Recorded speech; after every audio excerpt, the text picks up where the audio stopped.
ఇది చిన్న కేసు కాదు, చాలా క్రిటికల్ కేసు. సమాజంలో చాలా పెద్ద పేరున్న రాజదంపతుల్ని చంపిన కేసు.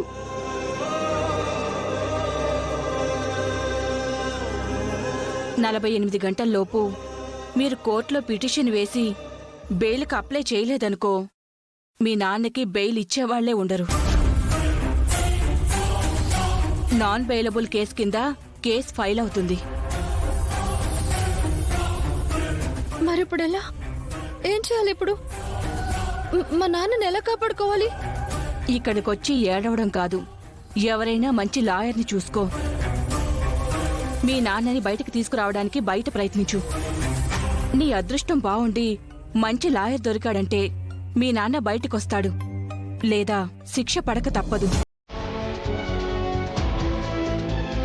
ఆ పడే శిక్ష కూడా ఏదో సంవత్సరమో 2 సంవత్సరాలో కాదు, జీవిత ఖైదు పడుతుంది.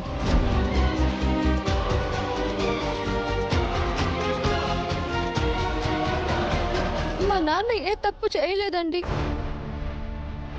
ఆ మాట నువ్వు చెప్తే ఎవ్వరూ నమ్మరు. సాక్ష్యం కావాలి. ఆ సాక్ష్యాలు, ఆధారాలు సంపాదించడానికి చాలా టైం పడుతుంది.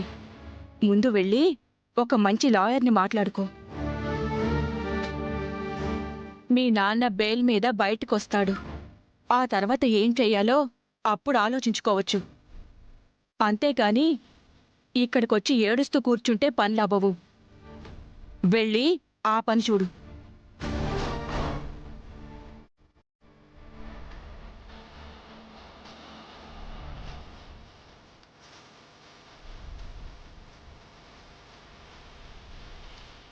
ఏంటమ్మా, ఆ కానిస్టేబుల్ అమ్మ చెప్పేది వింటుంటే ఇక ఈ జన్మలో నేను బయటకు వచ్చేలా కనబడడం లేదు.